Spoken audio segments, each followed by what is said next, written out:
රාජ්‍යභාරයේ ඉන්න සිරකරුවන් සහ එම රැඳවියන් පිළිබඳව ජීවිත ආරක්ෂාව පිළිබඳ මූලික වගකීම තිබෙන්නේ ආණ්ඩුවට. සිරකරුවන් එම සිරකඳුරු තුලම ඝාතනය වෙනවා නම් ඔවුන් පිළිබඳ වගකීමක් ආණ්ඩුව දරන්නේ නැත්නම් මොකද්ද කරන්නේ? මේ 17 වෙනි පුඩුවේ හිටියා ගිය සැරේ පාර්ලිමේන්තුවේ ආණ්ඩු කුමාර දිසානායක කියලා മന്ത്രിතුමේ. එතුමා හරි සුරුපුහුටි කතිකයා දක්ෂ කතිකයා. මේ පුටුවේ හිටියේ මම එතකොට අර පැත්තේ.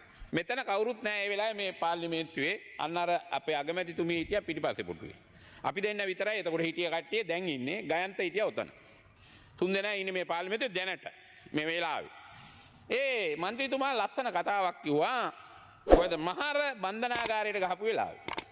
මහර බන්ධනාගාරයට ගහපු වෙලාවෙත් කිව්වේ එතුමා අනිවාර්යෙන් මේ වගකීම රජයේ බාර ගන්න ඕන ඇමතිවරයා ඉල්ලාස් වෙන්න ඕන කියලා ලස්සනට කිව්වා.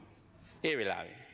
මම දැන් අහගෙන හිටියම මේ ආණ්ඩු පක්ෂයේ කට්ටියගේ කතා ටික ආවම මට හිතුණා අර ඒ අනුර කුමාර දිසානායක කියන සුරුපියුටි മന്ത്രിතුමා මේ සැරෙත් මේ විපක්ෂයේ හිටියා නම් හොඳයි කියලා. මොකද එතුමා ඒක ලස්සනට විග්‍රහ කරා.